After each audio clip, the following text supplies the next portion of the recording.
even though I have always been very focused on this project as our #1 project for all the appropriate transport reasons, it's not why I focus so strongly on ensuring that we started it and that we got the government on board. The reason why I focused on it so strongly was because it represented for me the best opportunity to get a mindset change amongst Aucklanders, for them to really see and to regather their sense of adventure and courage around the fact that as a city, when we have challenges, we can rise to them and beat them and confront them and achieve the things we need to achieve as a city that is looking strongly to its future. And the City Rail Link was a metaphor for everything that we'd failed to do. 100 years of debate and no progress. Mayors against mayors, governments against mayors, Wellington against Auckland, a shambolic litany of non-performance.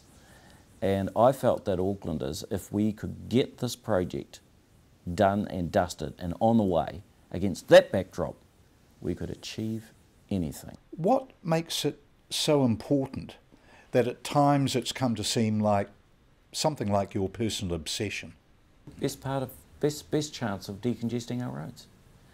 We for 50 years have completely built the city around roads, whereas for the 50 years prior to that we built it around mass transit. And when we ripped up our tram lines in 1956, we had 100 million passenger trips a year on those tram lines.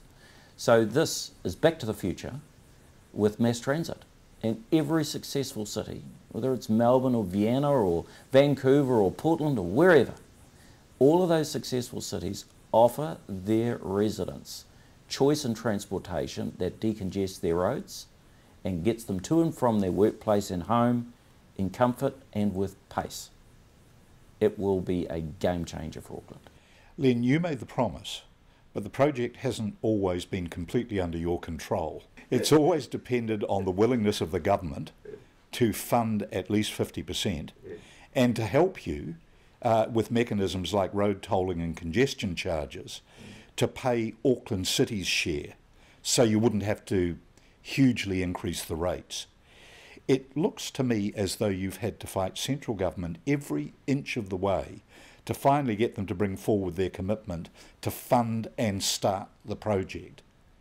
And on the face of it... Is that the way it looks to you? Well, no, it doesn't, because of course I'm looking from the inside out, you're looking from the outside in, and so I know that is the perception, and that is what the media certainly played upon. But the reality is this. One, we were never not going to get this going. Secondly, I was always confident that the government was, if not on board, they were coming on board, because the Prime Minister was always responsive and positive about it, and on the two occasions when, one, the commitment was made, and then secondly the money came in, it was him who led that discussion and made those statements, so he was always there. And thirdly, you know, I recognise that this government had an extraordinary challenge on its hands.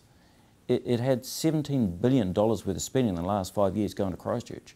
I knew the money wasn't there to the extent that they had the discretion in the first 2 or 3 years to say, yep, we totally agree with where you're at and let's go. You might have felt that John Key was always behind it, but you look at the fact that he was capable of making what you might describe as the odd disobliging comment in public, and someone like his first Transport Minister, Jerry Brownlee, was a consistent, noisy public opponent of the scheme. And there were other cabinet ministers who said disobliging things over the course of time as well. So you could be forgiven looking in from outside for thinking that this was a project that the government was not in behind.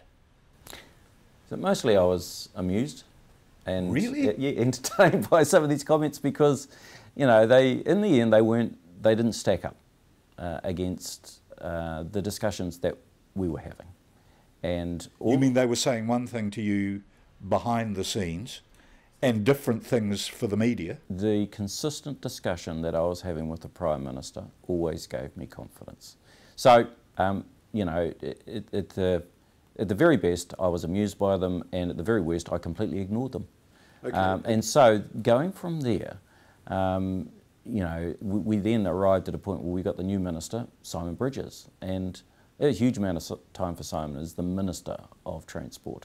And so things really started to click when he came in. Yeah, but he made some pretty tepid comments as well in public. And look, I mean, if I were to respond to... Is that what they have to do? No, it would be nice if they didn't, but they do. This is Parliament, you know, so a lot of it's for the 6 o'clock news, etc.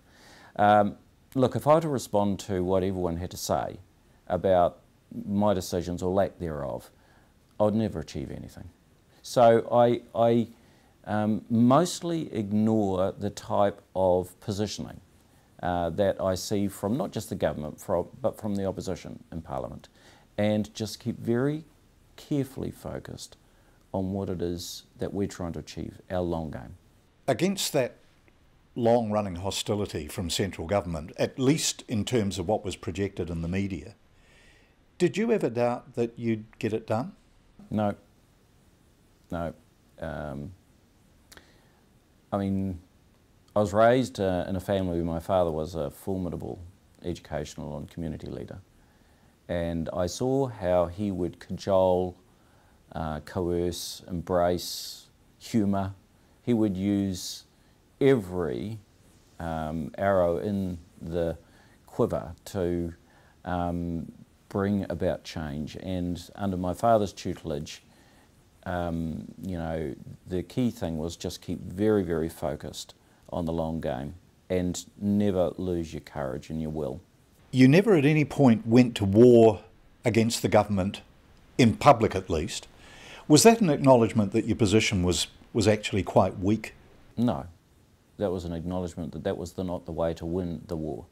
But you know perfectly well that other leaders in your predicament might have tried to do them some damage, might have tried to lever them through the media, might have tried to make it a war of Auckland against Wellington. And who knows whether or not that was the right or the wrong strategy. You know, that might have worked quicker in those situations if you look back at it, but I chose a deliberate strategy of just quiet and relentless perseverance, and I would not take no.